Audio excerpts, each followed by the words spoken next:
Hey, what time? It is 1 o'clock now. Yes. And is it the right time to start? Okay, yeah. Yes. Mm-hmm. Okay. So the second session is going to start now. The title of the session is the state of migrant integration in East Asia. And we have 1 hour and 30 minutes. And we have 2 speakers and 1 discussant. So I'm going to give 30 minutes to each presenter and 15 minutes for the discussants. So our presenters are In-Jin from Korea University, and he's going to speak about social integration of migrant workers and female marriage migrants. And he's going to give us the survey results of migrants. And the second presenter is Professor David Green from Nagoya University. And he's going to speak about charting Dambuka Gyosei, Damuna Gongseng in Korean, an assessment of municipal level multicultural coexistence and immigration integration efforts in Japan. Please let me invite Professor In-Jin Yoon as the first speaker. Thank you very much. Okay. I'm going to talk about the state of social integration of migrant workers and female marriage migrants in Korea. As migrant integration becomes an important issue and policy task, researchers have developed various definitions and measurement of migrant integration. One of the well-known indices is Migrant Integration Policy Index. That's what Professor Kwang-il Yoon presented in the morning session. Ager and Strang have developed another model of migrant integration that examines various dimensions of migrant integration. Based on the 2 models, I developed a multicultural migrant integration that I think supplements the 2 models by adding a social psychological dimension of migrant integration and multicultural acceptance. So because Professor Kwang-il Yoon has already explained MIPACs and limitation of this measurement, so I will skip this part. And one major limitation of MIPACs is it does not report the actual condition of migrants in host society. Okay. Ager and Strang have developed a model of migrant integration.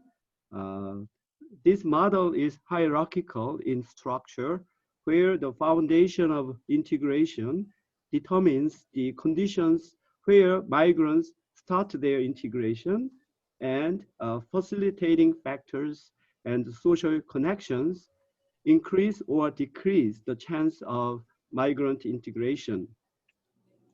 Like MIPACs, this model does not include a value dimension of integration. And also, if integration is a reciprocal process, we need to consider multicultural acceptance as another important area of integration. So I combine migrant integration model and the multiculturalism model in my multicultural migrant integration model. So the definition of multicultural migrant integration is a process through which migrants become members of host society by maintaining ethnic group culture and adopting host society culture, securing stable living conditions and equal opportunities, having a sense of belonging to host society, and developing close relations and connections with natives and host society. So I add value dimension into the ego and strength model of migrant integration. So this area is what I included. Then I will explain the detailed the information later. Okay. First, the foundation of integration is the provision of permanent residency and citizenship and protection of basic rights. If migrants have such benefit, they have a high chance of successful integration. Facilitating factors include language skill and cultural knowledge, and safety and security. Okay. Okay, then social connections include three components. One is the social bridges to host society and its people, social bonds among core ethnic members, and the social links to host societies support services. Okay, the end result of integration are measured in both systematic and value dimensions. The systemic integration measures the level of material integration, while the value integration measures social, psychological, and multicultural integration. The data for this study came from a survey of 100 migrant workers and 100 female marriage migrants in the Seoul metropolitan area, collected between April and May of 2020. The limitation of this data is small sample size and limited area. However, I think these empirical data can actually measure the actual condition of migrant workers and female marriage migrants. I wish in the future I can expand my survey to more people in more diverse people of national backgrounds. Okay. So I have limited time to present many slides, so my presentation will be somewhat brief, and you can read the detailed information in my PowerPoint slide later. Okay, first, I will examine the level of integration of migrant workers. First, this is the table of migrant worker respondents. There are more men than women, and most are in the age groups of 30s. And I intentionally selected only 3 groups who are the most numerous and most active in the migrant worker population. So Korean Chinese account for 50%, Vietnamese and Filipinos account for 25% respectively. Okay. So first, the level of foundation. In terms of the foundation of integration, migrant workers are not allowed to stay longer than 5 years continuously, and thus practically not able to apply for permanent residence and citizenship. By Korean labor laws, migrant workers are equally protected as native Korean workers, but they are restricted in economic activities and subject to various forms of unfair treatment and discrimination. Okay. In terms of facilitators, migrant workers do not have serious difficulties due to their Korean language skill and knowledge of Korea's law, systems, and customs. However, there are significant nationality differences. Korean Chinese fare well, while Filipinos have greater difficulties in Korean language skill and the knowledge of Korean culture. In the following slide, I examined their level of Korean language skill by gender, nationality, and visa status. And also, I measured their level of knowledge of Korea's law systems and customs. And finally, I asked the respondent the level of difficulty in their social and economic activities due to knowledge of language and Korea's laws and customs. So I have provided this empirical research to support my conclusion about the level of integration. Okay. Then the subdomain of facilitators include security and safety. Security is measured by the experience of discrimination and violence, and safety is measured by their perceived safety from crime. In the area of security and safety, migrant workers experience a little serious level of discrimination. Violence against migrant workers are not common, but linguistic and emotional violence are more common than physical, sexual, or economic violence.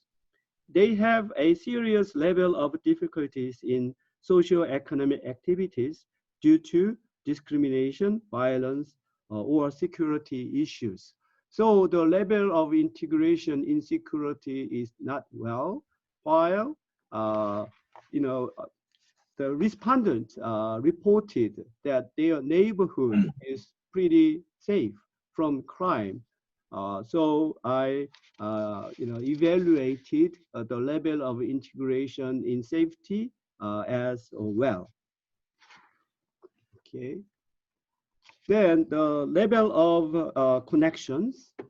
The level of connections is measured in social bridges, social bonds, and social links.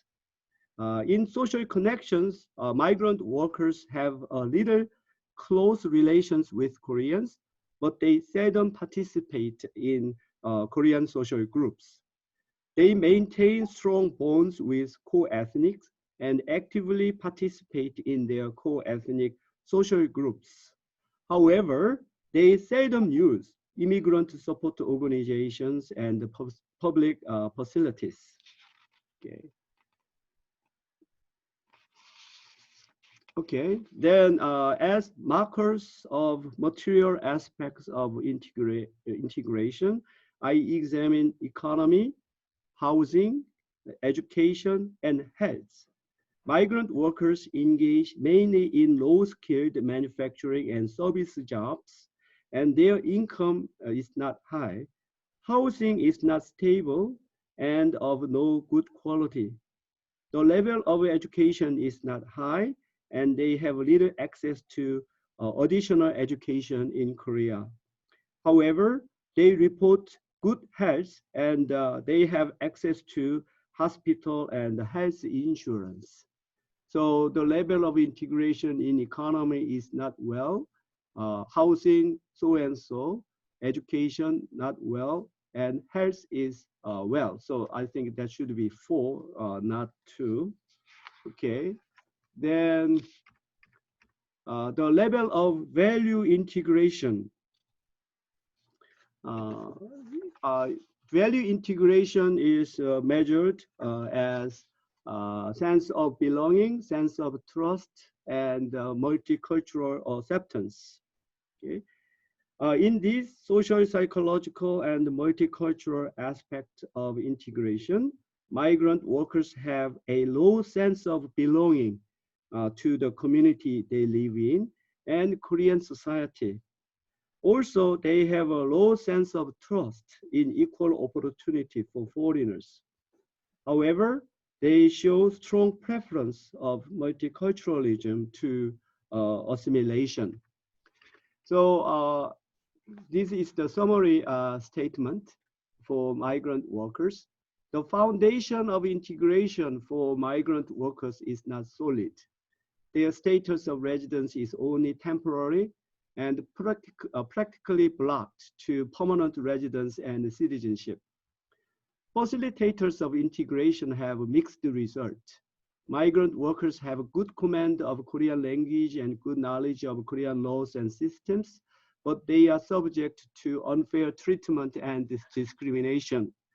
They are not disconnected from Koreans and Korean society and maintain strong bonds with co-ethnics. The systemic integration has mixed results. They do not fare well in the economic and educational dimensions, but they do well in housing and health. The value integration is worse than systemic integration. Migrant workers have a low sense of belonging and trust in Korean society, and they demand multiculturalism, very strongly ethnocentric Korean society. So next, I move to social integration of female marriage migrants. Okay, the characteristics of female marriage migrant respondents are as follows. They are mostly in the age group of 30s, and like migrant workers, Korean, Chinese, Vietnamese, and Filipinos were selected for this study. Okay.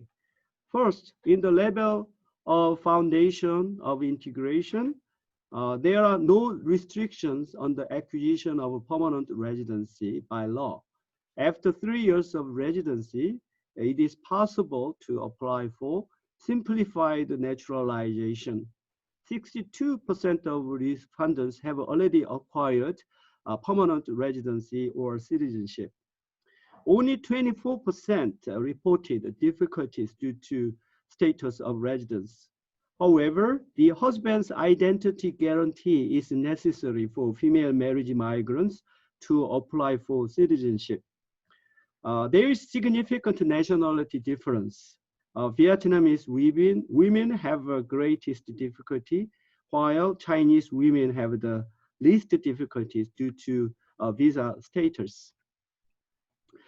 In facilitators, female marriage migrants have a high level of Korean language skill, and the level of knowledge of Korea's laws, systems, and customs is moderate. 27% reported having difficulties due to Korean language skill and knowledge of Korea, and the average score of difficulties is 2.93. They use actively mass media to acquire information about Korea. There are some significant nationality differences. Filipinos have above the average Korean language skill and knowledge of Korea, and they fall behind Korean, Chinese, and Vietnamese. So the level of integration in facilitators is between 3 and 4. Okay. In security and safety, female marriage migrants experience frequent discrimination and violence. 52% of respondents reported more than one case of discrimination, and 51% reported linguistic violence, and 32% emotional violence. The level of perceived safety of neighborhood from crime is moderate at 3.51. 40% reported having difficulties due to discrimination, violence, and fear of crime. Filipinos experience more cases of discrimination, violence, and fear of crime than Vietnamese and Chinese counterparts. In social connections, female marriage migrants have quite close relations with Koreans, but they do not participate actively in Korean social groups. They maintain strong bonds with co-ethnics and actively participate in their co-ethnic social groups. They use immigrant support organizations and public facilities frequently and have little difficulty in their usage. Also, there is significant nationality difference. Filipinos have the lowest level of social connections among the three groups. In the material aspect of integration, female marriage migrants do not well in employment and income. Housing is not stable, but housing problems do not pose serious difficulties. They have a low level of education and a little chance of additional education in Korea. However, they are healthy in both physical and mental health and have good access to medical care and health insurance. In the social, psychological, and the multicultural aspect of integration, female marriage migrants have a low sense of belonging to the community they live in and the Korean society. 33% felt like they are residents of the community, and 30% felt like they are members of Korean society. They have a moderate level of trust in equal opportunity for foreigners. In terms of multicultural acceptance, they are caught between pressure for assimilation to Korean culture and desire to maintain ethnic identity and culture. 48% agreed that foreigners must abandon foreign-style ways of thinking and lifestyles. However, 41% agreed that it is desirable for foreigners to maintain their home culture and identity. So female marriage migrants are quite ambivalent about multiculturalism in Korea. So the summary statement for female marriage migrants: the foundation of integration for female marriage migrants is solid. They have a fast track to permanent residency and citizenship. Facilitators of integration have a mixed result. Female marriage migrants have good command of Korean language and good knowledge of Korean laws and systems, but they are subject to frequent discrimination and violence. They are well connected to Koreans and Korean society and maintain strong bonds with co-ethnics. The systemic integration of female marriage migrants is not well. They do not well in economic and educational dimensions, but they do well in health. The value integration is not well. They have a low sense of belonging and moderate sense of trust in Korean society, and caught between pressure for assimilation to Korean culture and the desire to maintain ethnic identity and culture. So finally, I compared migrant workers and female marriage migrants in the various dimensions of integration. So the conclusion is like this. When you compare migrant workers and female marriage migrants do better in most all domains of integration except for economy. The reason for better integration of female marriage migrants is primarily due to their more favorable foundation of integration. And finally, I want to pay our attention to equally low sense of belonging. In the local community and the Korean society. Even female marriage migrants who have a more favorable position in Korean society feel like they are not full members of society. So it may take time for migrants feel like they are trusted members of society, but at this point, Korean society is like water and oil, and make migrants live a floating life on the surface of cold water. Okay, that is the end of my presentation. Thank you for your attention.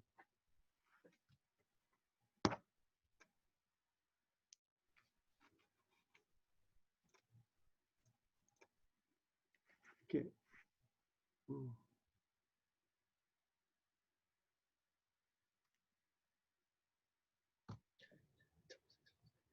Professor Lee, your microphone is off. Yeah, I have to thank Professor Hyun for spending 5 minutes less time than what he was given. It was wonderful, full of wonderful information, and I feel tempted to ask many questions, but I think I have to restrain my my temptation. And I would like to invite Professor David Green, who teaches political science at Nagoya University. Professor Green is an expert on immigration and immigration issues and immigration policy in Japan. Please welcome Professor David Green. Thank you very much. Could you let me share my screen? Oh, yes. Yes. Are you going to share your screen yourself, or do you want me to share the screen for you? If I could share it myself, I made some changes to the presentation. Well, in the meantime, while that's getting set up, thank you very much for having me here. I wish I could be in Korea in person, but this will be the next best thing. It looks like it's set, so can you see my screen?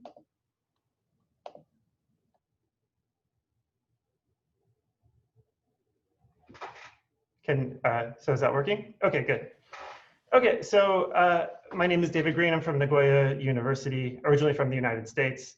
This is my presentation called Charting Tabunka Kyosei, an assessment of municipal level multicultural coexistence and immigrant integration efforts in Japan. And this is a picture of the foreign residence card. This is a card that foreign residents in Japan are required to carry with them at all times. And I thought it was kind of appropriate given the subject matter today. Just a brief outline of what I'll be talking about. So I'll talk about immigration in Japan, briefly discuss integration efforts in Japan so far, and then I'll get into the methodology of the study that I've done, then the results and the conclusion. So to begin, let me just actually move something here. Sorry. Okay. Sorry, something is weird here. It's not letting me advance. Oh, there we go. Okay. So to begin, Japan, as you've heard already in the previous presentation, is largely regarded as being closed to immigration, and immigration still remains unpopular. Japan has a pretty small immigrant population in terms of its total population size, and it's been that way for most of Japan's history. But at the same time, it's something that is slowly starting to change. And that's mainly because of its rapidly aging population, where Japan actually has one of the world's most rapidly aging populations. And as a result, the population is actually shrinking at a pretty strong rate.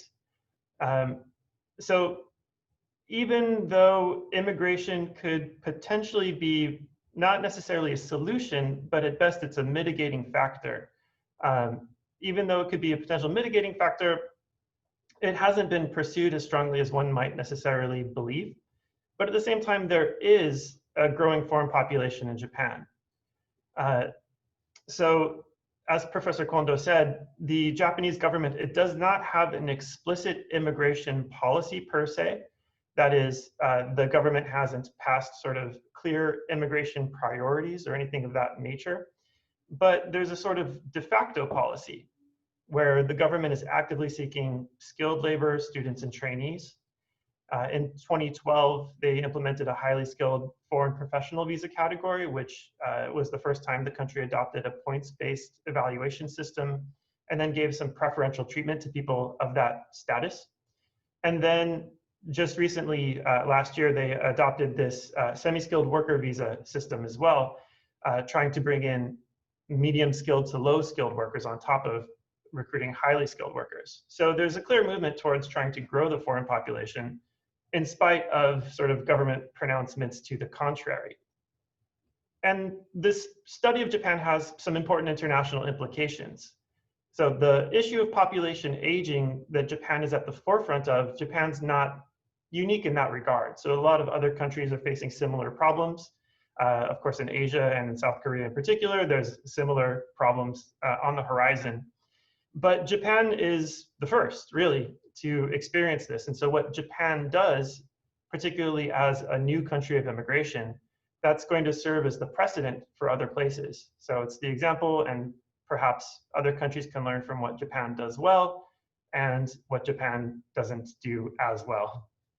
And before I get into the specifics of integration, I just wanted to give some background for sort of statistics of Japan. This is OECD data, looking at the foreign percentage of Japan in the center red compared to other countries. Just next to Japan is Korea. This is a percentage of the foreign population compared to the total population.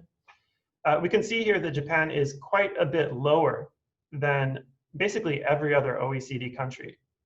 And that's something that is likely to change, and it's something that is perhaps changing a bit slowly.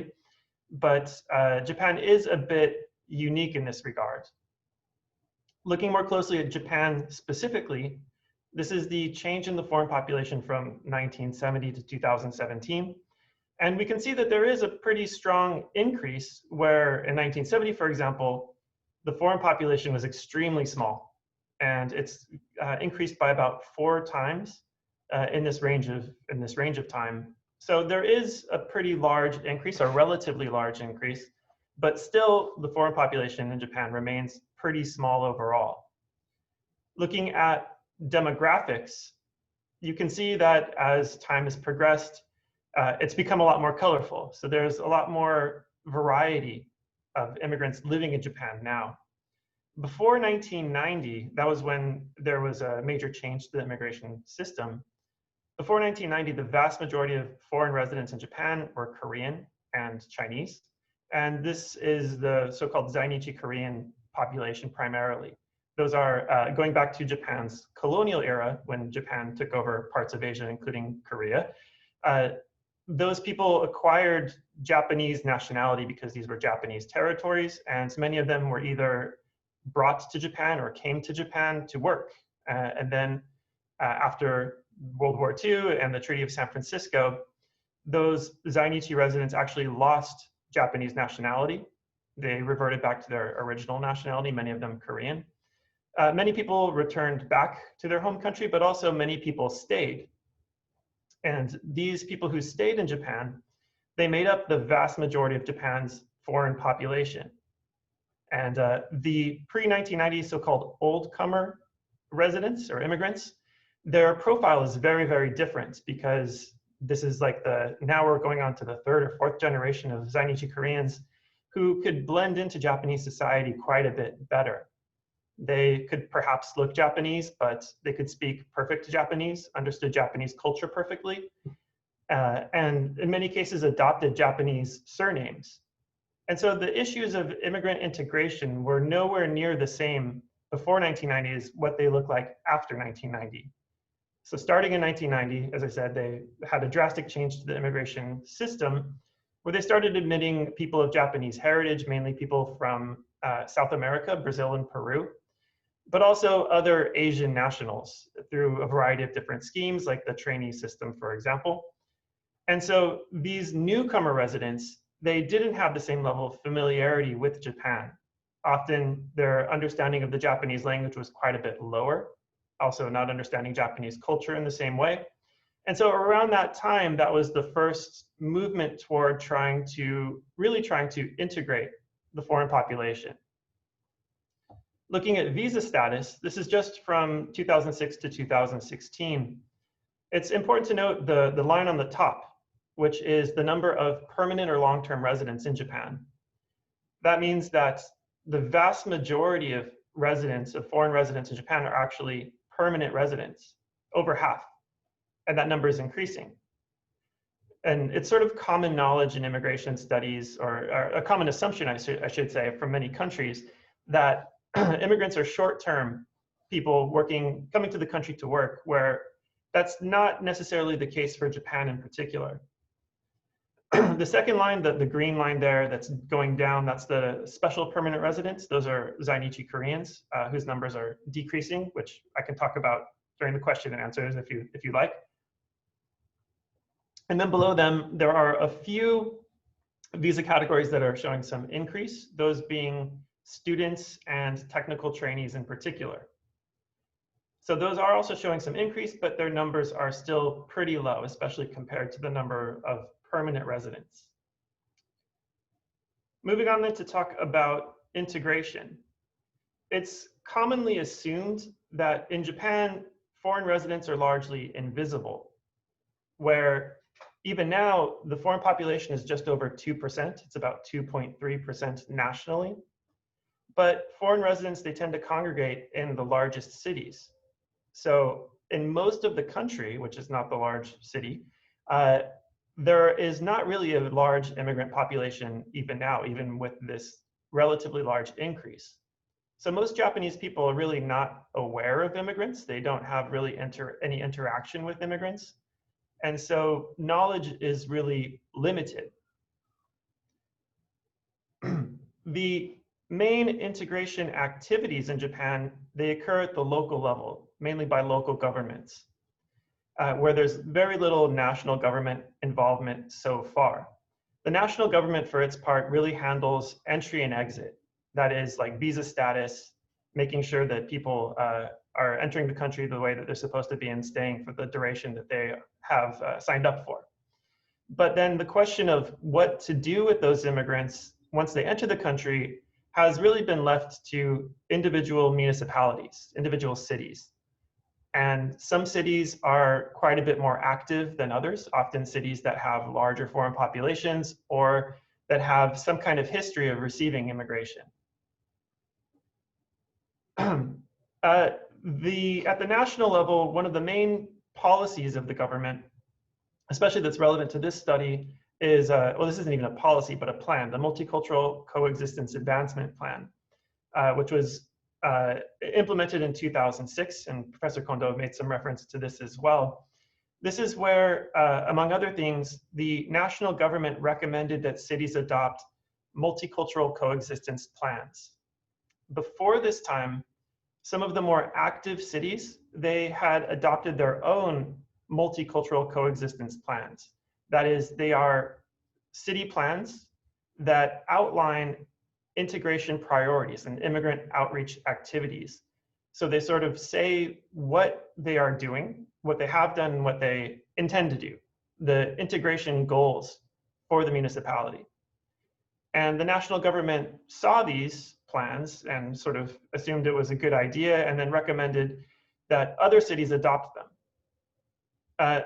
This, up until this year, I suppose, has remained voluntary. So not every city has adopted a multicultural coexistence plan so far. There's also the discussion or criticism that the integration activities on the part of cities are mainly service-based, that they're not truly integrative. That is, they provide some baseline level of service to minimize the friction that foreign residents might have with Japanese people. That is, maybe some basic language services, maybe multilingual consultations or something like that. But that's in order to sort of smooth the daily lives of people, to make it a bit easier so that they don't cause trouble. But there's sort of the lingering question of whether or not immigrants actually feel connected to Japanese society and the way that they feel that they could participate in Japanese society. And importantly, this question of substantive integration is not one that I'm going to address in this presentation. So I'm going to look at a very baseline level measurement of integration. So my assumption is that Japan actually doesn't do a whole lot. And so I'm going to see at the basic level what integration activities look like. Most of the research that looks at integration in Japan, it looks at individual level case studies. That is either national government policy, of which there's not a whole lot, or specific cities, like what are particular cities doing for integration activities. And often the example is Tokyo. Tokyo is the biggest city, they do quite a bit. But in some cases, people look to other active municipalities. So cities like Kawasaki or Hamamatsu, which have received immigrants for a long period of time and are very, very active. But those cities are not really representative of what integration looks like as a whole in Japan, those are kind of outliers because they're so active and they have a longer history of immigration. So not a whole lot then is known about national level integration trends or activities in Japan. And that's what I'm more concerned with in this project. So my research question then is, how does Japan work to integrate its foreign population? And the way that I operationalize this is by looking at the adoption of multicultural coexistence plans for one, and then the details of the multicultural coexistence plans for two. So that is, to refine my question a little bit more, it is what leads cities to adopt multicultural coexistence plans or policies, and then what factors drive integration outreach in Japan. So not only why do they adopt these policies, but then what are the details of these policies? What drives the cities to focus on sort of a greater or lesser number of things? So my hypotheses are two. One is that population, economic, and social factors influence whether cities adopt a multicultural plan. And the same factors, population, economic, and social factors, influence the levels of relative city immigrant outreach. By population, I mean population size and foreign population size. By economic factors, I mean like the number of businesses, the number of people employed or unemployed. And by social factors, I'm most concerned with social aging. That is areas that have a greater level of elderly population or a decreasing population overall. So in terms of methodology, my aim is to use a sort of objective measure of immigrant integration, considering city level efforts. And so I opted then to focus on these multicultural coexistence plans. I felt that they're a good way of looking at city integration activities, in that many of these cities have, or many cities have adopted these plans for one. And there's also quite a bit of variation in the details of those plans. So we could see who has adopted a plan and then what those plans actually have to say. So my first step is to compare the simple existence of a city plan to city demographics. And then I run a content analysis of the multicultural plans. I should also mention, just to clarify, I'm including multicultural coexistence plans and what are called internationalization plans, which is a slightly different way of looking at the same thing. I'm happy to discuss the difference between the two in the question and answers if you like, but they're the same basic thing. But ultimately, I'm looking to see what the factors are that are driving integration efforts in Japan. So for one, is there this simple thing, this multicultural coexistence plan? Is there a simple, does this plan exist or not? And then what is driving the details of those plans? Admittedly, this is not a perfect measure of immigrant integration.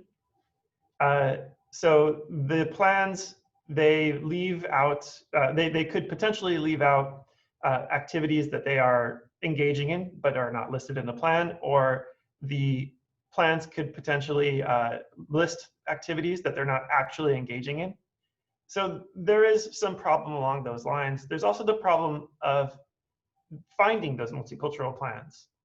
I used internet-based searches to locate as many of the plans as I could, and the numbers of plans that I found actually differ from the numbers that Professor Kondo mentioned. So some cities may report that they've implemented a multicultural coexistence plan, but that plan may not be publicly available. And you could argue over the efficacy of having a plan that's not publicly available also. So my assumption was, if a city has some kind of plan, then they wanted to make that plan available for the public. Nonetheless, with those limitations in mind, we could still show some general trends across different types of cities. Now, currently in Japan, there are over 1,700 municipalities, which is really too much to consider. So instead, I'm focusing with this project on Japan's largest 106 cities. And I'll explain the logic behind that in just a second. And from there, I will do probit and regression analysis. So I'm using statistical techniques here to see if there's any significant relationships between these things, these different demographic variables compared to the multicultural coexistence plan existence or the plan details. So in terms of city selection, I opted for 3 tiers of cities. So one is what's called ordinance designated cities. Those are Japan's largest cities with population over 500,000 people, and they have a designation from the national government. There's 21 of those, of which I count Tokyo as one. Then I use core cities, which is sort of second tier cities that have a population greater than 300,000 people. Currently, there are 60 of them. And then for the third tier, I use what are called former special cities. They have a population of at least 100,000 people. But actually, as of 2015, that designation was suspended. So they are no longer special cities. And a number of former special cities moved up into the core city category. But I'm including here the remaining 25 of them. So that's the 106 cities in total then. So rather than looking at 1,700 municipalities, 106 is a bit more doable. This is some sort of basic information on these different cities. So we can see that Japan's total foreign population is 2.3% for 2019. This sample that I have you can see on the bottom line here, it encompasses about 52% of Japan's total population and about 59% of Japan's foreign population. So I felt that this is a somewhat representative sample of Japan as a whole, where at least I can cover a majority of both the foreign and the domestic populations. For results, this is just a sample of the different survey or the different plans. This is the Saitama City one, Hamamatsu City, Kyoto City, Okayama City, and Oita City in Kyushu. So these were the kinds of plans that I was looking at. Starting with the Probit analysis, the dependent variable was first just the existence of a multicultural plan, multicultural coexistence plan. And my mean was 53%. So 53% of the cities adopted a plan. That's 55 out of the 106 of them. My independent variables, I had a number of them, which I'll show in just a second, but I grouped them into these population, economic, and social categories. And I ran separate models for each category of variables, but I'm just going to show the full model here. So this is just comparing what influences the city adoption of a multicultural plan. So we can see here that like ordinance designated city status, it has a significant and positive relationship. The percent change in the foreign population from 2006 to 2019 is actually significant and negative. So areas with decreasing foreign populations were more likely to adopt a plan. The business change, so cities that had a decrease in the number of businesses between 2001 and 2016 were more likely to adopt a plan. Areas with higher levels of employment were more likely to adopt a plan. And then the numbers of elementary schools, areas that had a decreasing number of elementary schools, that's attributed to population shrinking, especially with children, they were also more likely to adopt a multicultural coexistence plan. And looking at sort of the relative strength of these different variables, it seems like the business side of things had the strongest influence over whether cities adopt a plan. That is, I suppose that cities that are concerned about future economic growth might be more likely to try and adopt a plan to make things easier or to encourage immigrants to come and settle in their cities. Moving on to the regression, the aim here was to see what factors influence the details of the multicultural coexistence plans. So the dependent variable was the assessment of the multicultural plan. As I said, to do that, I ran a content analysis of all of the multicultural plans, all 55 of them. And I came out with 21 specific indicator variables. That is like whether or not they had some kind of activity. That would include things like multilingual consultations, or disaster drills targeting, or emergency preparedness drills targeting foreign residents, or health insurance information available that targets foreign residents, or pension information, et cetera, et cetera. So 21 different categories like that. My mean score was just under 13 out of that 21, with a fair amount of variability. And again, I used the same independent variables. So population, economic, and social indicators. And these were the results for the regression. So it's pretty clear as far as the details of the multicultural plans that the size of the foreign population and the size of the elderly population influence the details of those plans. I didn't have the space or time to get into like how these things influence different parts of the plans, but I sort of separated it out into things like general daily living and health-related stuff, and then like job-related stuff and that sort of thing. But I don't really have the time to get into that today. But it's hopefully an interesting conclusion or finding nonetheless. So a few things to note based on these results. For one, most of Japan's largest cities have made some kind of immigrant integration plan, but that is only a slim majority. And in fact, it would seem that the most active or the most affected municipalities are probably the most likely to adopt a plan. But then those cities that are really less affected seem much less likely to do so, meaning, or one could interpret perhaps that issues of immigrant integration are apparently a much lower priority. And foreign population size, economics in particular, and aging population issues all seem to play a role. But in terms of the details, those plan details do have a fair amount of variability. But most importantly, the foreign population and elderly population sizes have the most significant impact on the details of the plans. So areas with greater foreign populations and larger elderly populations are much more likely to have more detail associated with their multicultural plans. To conclude, I mentioned some of the limitations to this project at the outset, namely that this isn't a perfect measure of integration, and the plans may or may not include all of the outreach activities or may overstate the outreach activities that are involved. Also, another perhaps significant limitation here is that I don't really include political variables. So it's likely that voting patterns or local ideologies may also have some influence over outreach or integration activities by cities. And that's something that I would hope to include in the future. And still, there's the remaining issue of actual immigrant integration in Japan. So this sort of limited study, it points to a very basic level of immigrant integration. And it's very likely that integration as a whole remains at a very sort of low level in Japan so far. And that's about it. Thank you very much.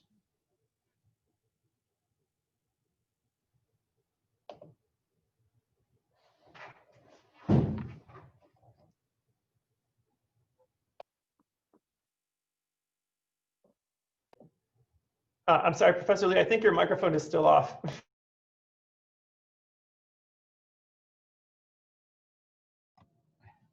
Okay, thank you very much for keeping your time rule.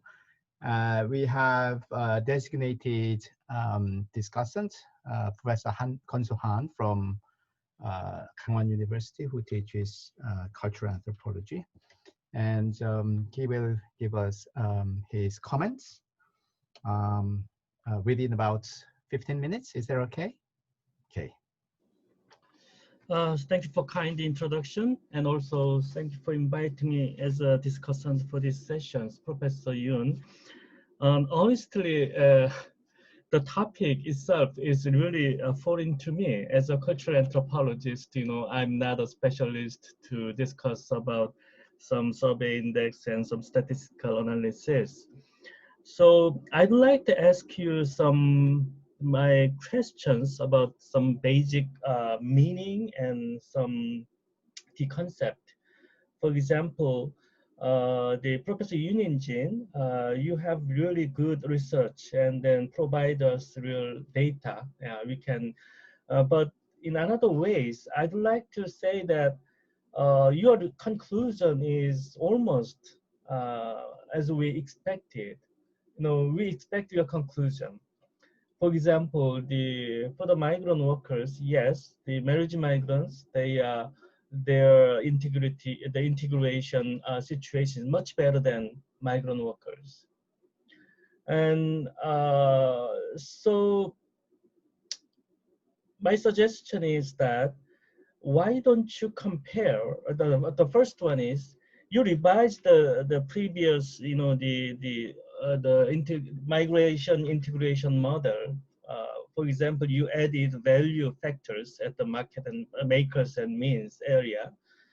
But that value sectors, you emphasized with language ability and also knowledge on the cultural knowledge. But you focus on, I don't know actually the survey question and the data itself, but based on your based on your presentation, you said that, for example, the Korean Chinese, their Korean language ability is really good, and also they do not have any difficulties to communicate in a cultural difference with Koreans. But you did so because of that. The Korean Chinese, their life is much easier than other foreign migrant workers. But I'd like to ask you that, is it really because of that language and then cultural knowledge, those things makes the Korean Chinese migrant workers feel comfortable, and also they allow them to integrate Korean society better than other migrant workers?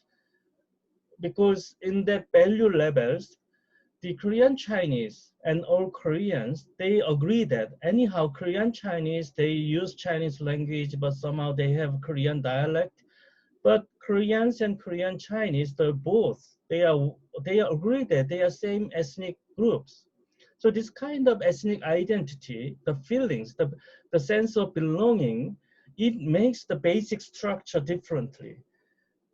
Even they speak Chinese language, but Korean people know they are same-blooded, the ethnic communities. So because of that, maybe Korean society accepts them better than other migrant workers.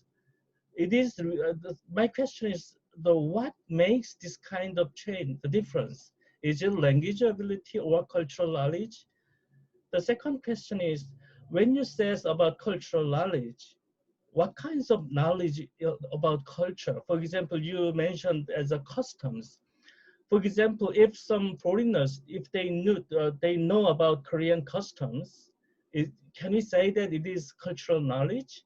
Because in everyday life, the problem between the Koreans and foreigners, their misunderstanding, their lack of understanding is not the issue of the knowledge on customs. Of course, it is part of that, but more serious conflict arose from the different value systems.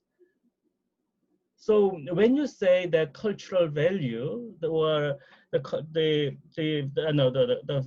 you say about that cultural knowledge, I'd like to suggest to you your questionnaire. How can you interpret those things into more deeper levels of cultural understanding, and then the the misunderstanding? And when we say dialogue between culture, it's not just to talk about the knowledge on some customs and fact. So that is my the first questions. And second question is about your own revised model. I'm not sure, did you try to just use previous one, and then is it really different, your analysis? Because you added the value sectors.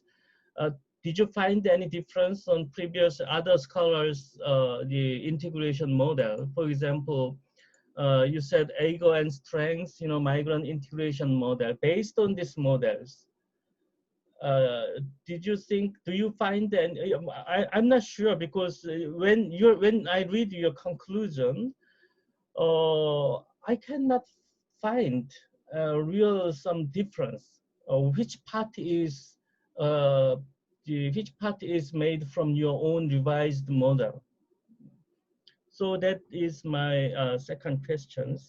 And another one is that for your samples, I understand you need to control the samples, but you choose Korean, Chinese, and the Vietnamese and Filipinos.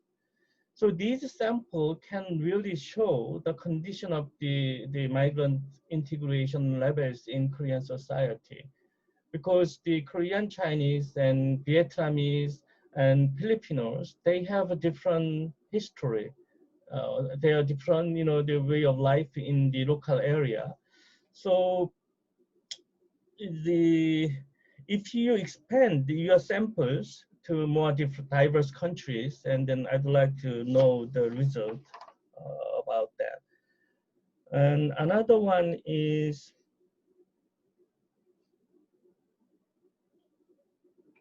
I forgot, so I'll be back if I remember later.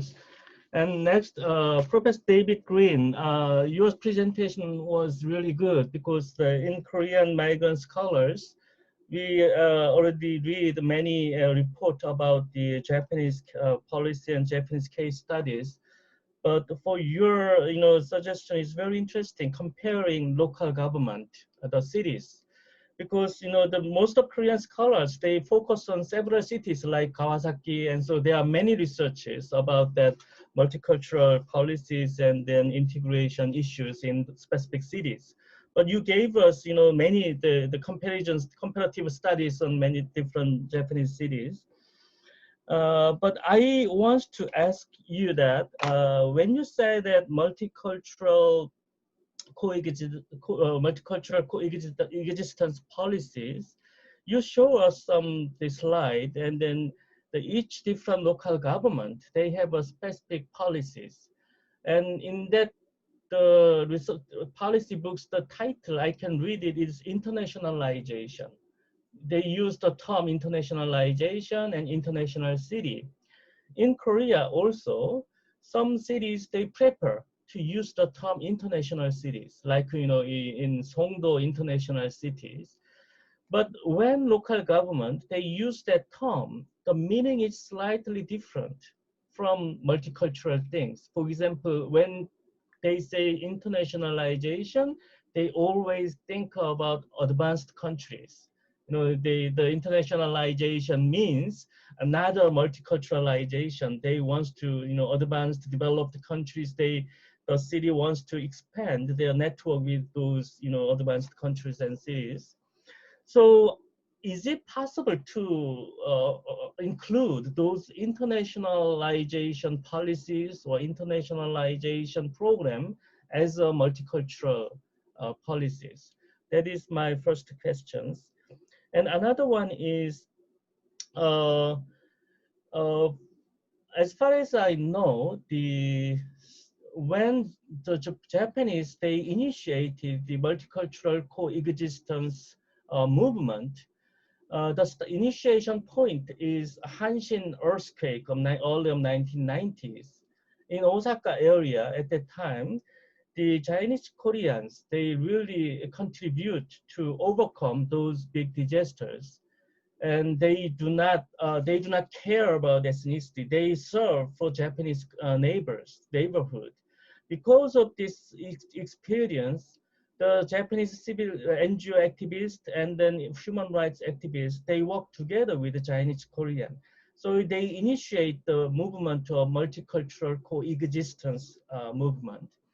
So maybe each city has different history. Some maybe in your data you use the percentage of foreigners, but I'd like to ask you that maybe you can research more some deeply. For example, the Chinese Koreans activities, what their some struggles, or they their movement to the Japanese societies, the issue of the multicultural or some human rights movement from 1970s.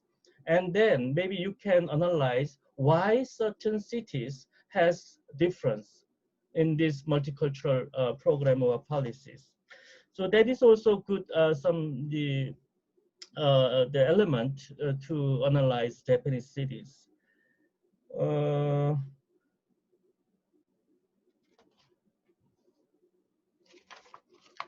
Yes, that is the point that I'd like to raise right now. Thank you. So if I remember other things, maybe I can join the discussions. Thank you very much, Professor Han. I have to say that he's a model discussant, because when you go to conferences, you see people, discussants, giving separate separate presentations. But Professor Han just came up with very questions that go to the point. And I would, before I give Professor Yoon and Green their chances to respond to Professor Han's questions, could we have about 2 questions from the floor, so that we can merge those questions together and invite Professor Yoon and Professor Green to give their responses to those questions. 1 or 2 questions from the participants. When you ask a question, could you identify yourself, even though we have your names on the screen, but please identify yourself if you have any question or comment for the presenters. Yes? Yes. Yes. I would like to ask to Professor In-Jin Yoon. I have 2 questions.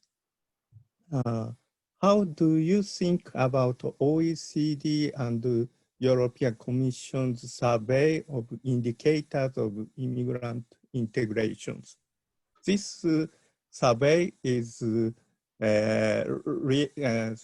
focused on reality, not the policy or law. So, but unfortunately, Japanese data is quite limited, and Korean data is also quite limited, and slightly limited. And another question is related to this point. Many Western countries, not only classical immigration countries such as the US, recent European countries has the data of foreign-born residents. And OECD surveys are based on foreign-born residents. That's why it is difficult to give the data to OECD from Japan to South Korea. But I think in South Korea, foreign-born data, I can see sometimes, but in Japan, there is no such data.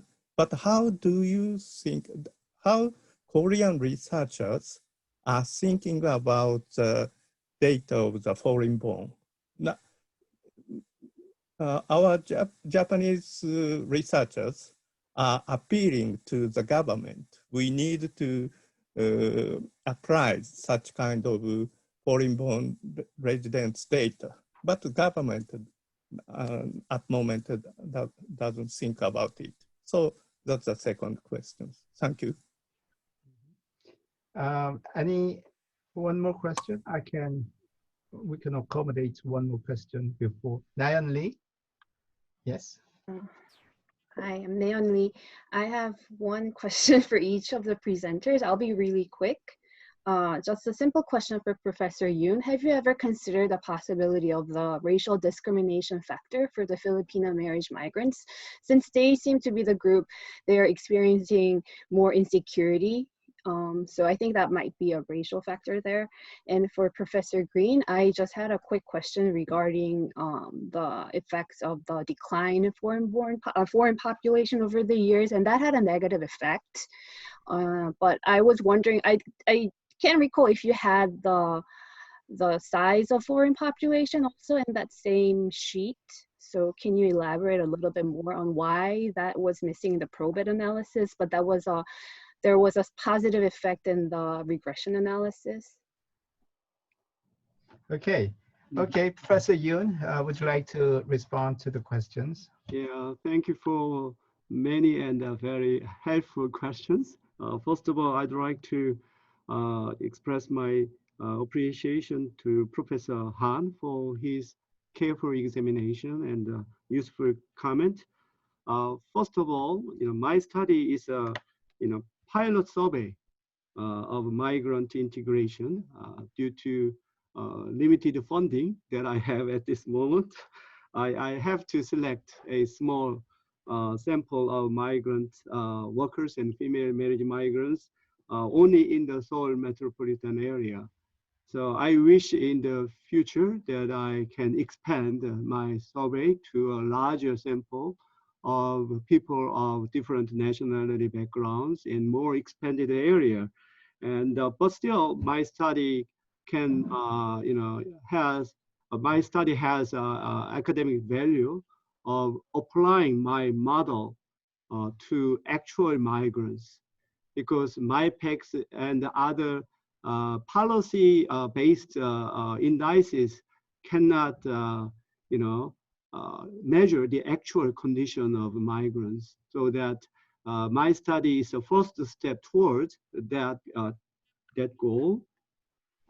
And you said my conclusions are what we expect from our previous knowledge and previous research. In many sense, that is correct.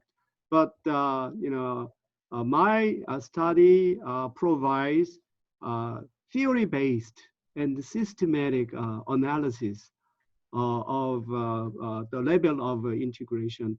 For example, we can focus only on employment or income, but that is a very separate examination of the entire area of integration, because my model covers important areas of integration, and also it has many indicators, so that by combining these various domains and subdomains, we have more systematic information about the actual condition of integration. And one important finding from my study is, as I mentioned earlier, low sense of belonging. That is what I find very important. Even among female marriage migrants who have more, privileges and favorable conditions than migrant workers, but still they have a low sense of belonging. And also Korean Chinese who have a better Korean language skill and knowledge of Korean society, but still, one of the questions I asked is how difficult it is they have in their daily social and economic activities due to language skill and their knowledge of Korean society. The Korean Chinese reported the greatest difficulty, due to Korean language and the knowledge of Korean society. So it is quite contradictory to their better Korean skill and better knowledge of Korean society. There's something is going on in their perceptions of difficulty and their actual, the level of Korean language and Korean knowledge. So we have to go further to explain this discrepancy, between their knowledge and their perceptions of difficulty. So, just the low sense of belonging is one important finding that I find very important, and I have to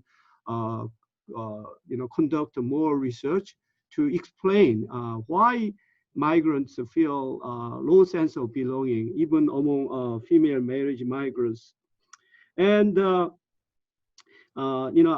as I said, I added the value dimension into the ego and strength model. So ego and strength model does not have this dimension. So they just measured the material aspects of integration in economy, education, housing, and health. So that's why I think the addition of a social psychological dimension is important. When we talk about integration, it is not just material integration. It should be also social psychological integration. So in that sense, my model of multicultural migrant integration makes a contribution to add this value dimension into integration. And also, I think integration is a reciprocal process, so that multicultural acceptance should be considered when we talk about integration. So this social psychological dimension and multicultural acceptance are new additions to existing model. Okay, and regarding the similar surveys in OECD and European countries. So there are, as you know, there are many measures and indicators. So actually, there are overlapping dimensions, in my model and OECD surveys. But I chose ego and string model because it enable us to examine the linkages from the foundation to facilitators, social connections, and finally the outcomes. So for that reason, I think ego and string model is quite relevant and useful, but I found the limitations in their model, so that I added the value dimension into their model. And regarding the survey and data on foreign bonds, in that sense, I think Korean researchers are quite fortunate, because it is much easier to conduct surveys of foreign bonds. And even Korean governments conducts the national level surveys quite regularly. And they also provide the raw data for researchers for more, thorough research analysis. In that sense, Korean researchers have good access to data, and we have many Korean, research firms that they conduct quite scientific surveys and provide us with raw data for a quite reasonable expense. So in that sense, that may be the reason why there are many empirical research in Korea about the conditions of migrant integration.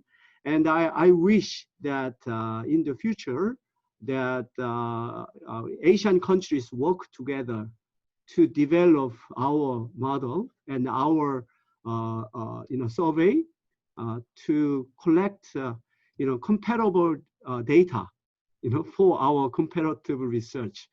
So I believe that is possible, and that is one of the reasons why I organized this conference, to provide the background or foundation for our future collaboration. Okay. And finally, to Dr. Lee's question, I think racial discrimination against Filipinos may be one significant factor. So in my next research, I will do more thorough statistical analysis to examine the relationship among these variables. So I think racial discrimination and also cultural difference that Filipinos have with Korea is another possible factor So that is the topic I'm going to investigate in the next research. Thank you. Okay, okay. Professor Green, would you like to respond? Sure. So I'll try to keep it fairly brief, but I had 3 questions.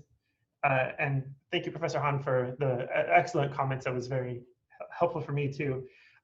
So the first question was about the inclusion of internationalization plans. And you're absolutely right. On the graphic, I did note that I included the internationalization plans. So there are 2 sort of categories of plans currently in Japan, one being the multicultural coexistence plan, the other being the internationalization plan. And actually, the internationalization plans are the first set. They started around the early 1980s as Japan had a sort of movement toward internationalization.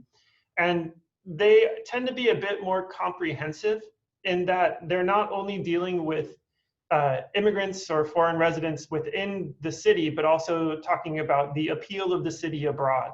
So internationalization plans are usually quite a bit longer than the city multicultural plans. But they, as far as the immigrant sort of reception part of them go, they're essentially the same thing in many cases, where the internationalization plan may be quite a bit longer, maybe talking about other things like tourism or sister city arrangements or something like that.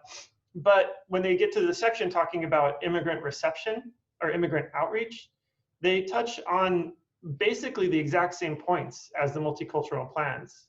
And so that's why I opted to include them. And also, it seems that cities that did not have multicultural coexistence plans, if they had an internationalization plan, it was basically the same kind of material. So it was close enough that it warranted inclusion, in my opinion. The second question was about city differences. That is that some cities have quite a bit more history of immigration or dealing with like human rights issues that relate to immigration, especially with Zainichi communities. And in some cases, those go back to around the 1960s. So for Japan, that's really, really old for immigrant like integration issues.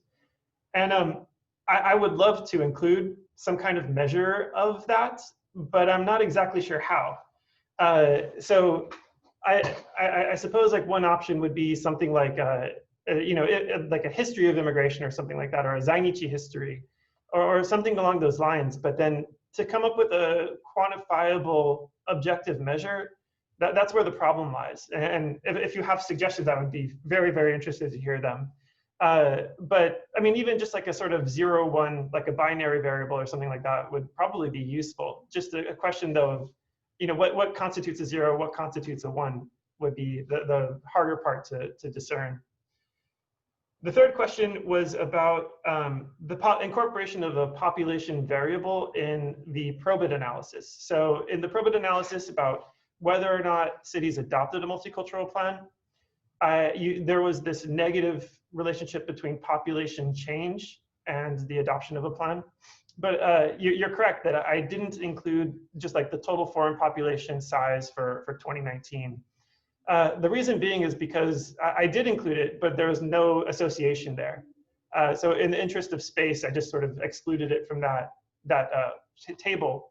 But it was odd because, yeah, it seems for the adoption of a multicultural plan, the only variable that was significant there was that change in foreign population, but not overall foreign population size.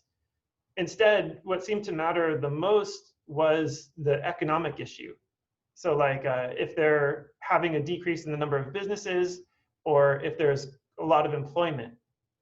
And then for the content of the plans, that's where foreign population size seemed to matter a lot, which is interesting. So I'm not exactly sure what to make of it, but it seems that economics seem to motivate the adoption of a plan, but then foreign population size seems to motivate like the level of detail that the plans have. Thank you. Okay, we have a little more than 5 minutes, and I think we can accommodate 2 more questions or comments. No? And shall I ask Professor Yoon whether we should stop here for us to have more time as for break, or?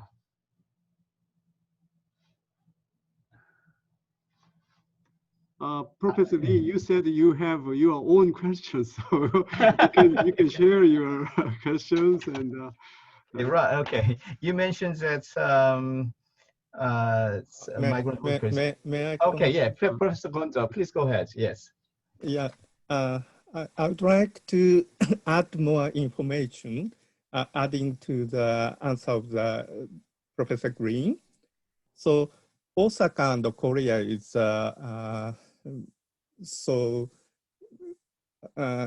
colony-related Koreans concentrated places, and also these cities are problem of the invisible minority peoples. Maybe sociologist or anthropologist knows, in the old days, we have now outcast peoples. We say black. Koreans and the black people are living the same, almost the same places. And that's why both cities had a long history of human rights policies. And the human rights policies is now adding the multicultural policies. And another city like Nagoya or Toyota, Hamamatsu, newcomers came from 90s. They are calling international policies, divided from human rights policies. So and also, historically, international policies are relating to the international exchange between cities and cities. But recently, most percent of the international policy is foreign residence policies. That's why we many newcomers located places called the international policies as meaning of the integration policies. So thank you.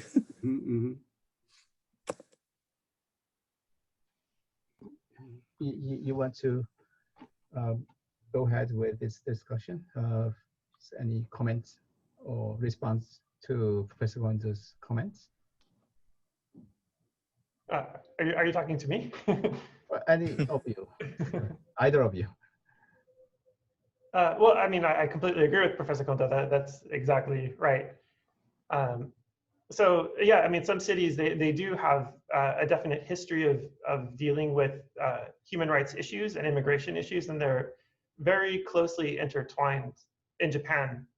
But then, yeah, now it seems like one sort of interesting thing too is that since 1990, the vast majority of policies or government policies that focus on integration are almost exclusively concerned with newcomer residents. And there's almost nothing that addresses Zainichi residents or oldcomer residents or people who've been in the country for a long period of time. So the vast majority of policy in Japan is really oriented around learning Japanese language, and then these so-called multilingual consultations, where it's just giving assistance with daily life issues. But then, you know, as far as like joining the community goes, or fostering interactions between foreign residents and Japanese residents, you see that at a far lower level.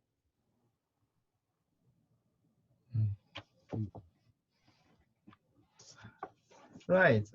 We have 2 minutes.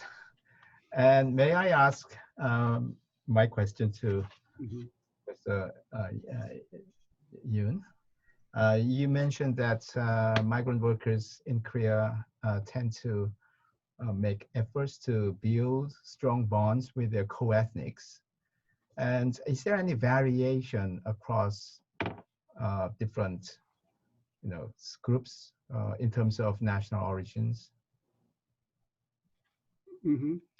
Yeah, in my analysis, I measured the level of integration by age, group, and gender, and visa status and nationality. So, among migrant workers, Filipinos fare the worst in many domains of integration. They faced more discrimination, and they had a lower level of Korean language skill and the lower level of social connections to Koreans and Korean society. So in many aspects of integration, Filipinos faced the greatest obstacle in integration.